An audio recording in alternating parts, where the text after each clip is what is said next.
Brought to you by Penguin.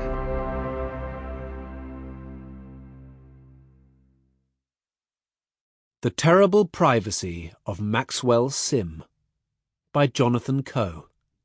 Read by John Heffernan.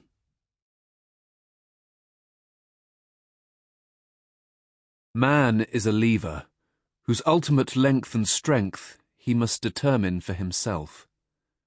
Donald Crowhurst, quoted in The Strange Voyage of Donald Crowhurst by Nicholas Tomalin and Ron Hall. Geography no longer matters, because there is no near or far. The monetary sheath enclosing the globe has destroyed the geography of distances. Alistair Gray, 1982, Janine. One day I will die, and on my grave it will say, "Here lies Reginald Iolanthe Perrin."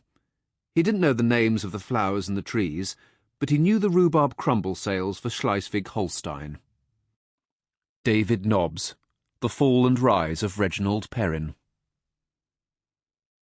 Through words she offers us her shaming revelations. Through words she gives us her terrible privacy. James Wood, writing about Toni Morrison in The Guardian, 18th of April, 1992. Salesman found naked in car. Grampian police patrolling the snowbound stretch of the A93 between Braemar and Spittal of Glenshee on Thursday night spotted a car apparently abandoned at the side of the road, just below the Glenshee ski centre. On closer inspection, it became clear that the unconscious driver was still inside the car. Clothes belonging to the middle-aged man, who was almost naked, were found scattered throughout the vehicle. On the passenger seat beside him were 2 empty whiskey bottles. The mystery deepened as the policeman inspected the boot of the car and found 2 cardboard boxes containing more than 400 toothbrushes, as well as a large black bin liner filled with picture postcards of the Far East. The man was suffering from severe hypothermia and was flown to the Aberdeen Royal Infirmary by air ambulance. He was later identified as Mr. Maxwell Sim, aged 48, of Watford, England. Mr. Sim was a salesman employed on a freelance basis by Guest Toothbrushes of Reading, a company specialising in ecologically friendly oral hygiene products. The company had gone into liquidation that morning. Mr. Sim has made a full recovery and is believed to have returned to his home in Watford. Police have not yet confirmed whether they will press charges for drink driving. Aberdeenshire Press and Journal, Monday the 9th of March, 2009.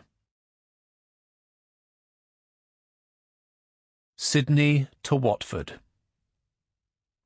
Chapter 1. When I saw the Chinese woman and her daughter playing cards together at the restaurant table, the water and the lights of Sydney Harbour shimmering between them, it set me thinking about Stuart and the reason he'd given up driving his car. I was going to say my friend Stuart, but I suppose he's not a friend anymore. I seem to have lost a number of friends in the last few years. I don't mean I've fallen out with them in any dramatic way. We've just decided not to stay in touch. And that's what it's been, a decision, a conscious decision, because it's not difficult to stay in touch with people nowadays. There are so many different ways of doing it. But as you get older, I think that some friendships start to feel increasingly redundant. You just find yourself asking, what's the point? And then you stop. Anyway, about Stuart and his driving. He had to stop because of the panic attacks. He was a good driver, a careful and conscientious driver, and he had never been involved in an accident. But occasionally, when he got behind the wheel of a car, he would experience these panic attacks. And after a while, they started to get worse, and they started to happen more often. I can remember when he first started telling me about all this. It was lunchtime, and we were in the canteen of the department store in Ealing, where we worked together for a year or two.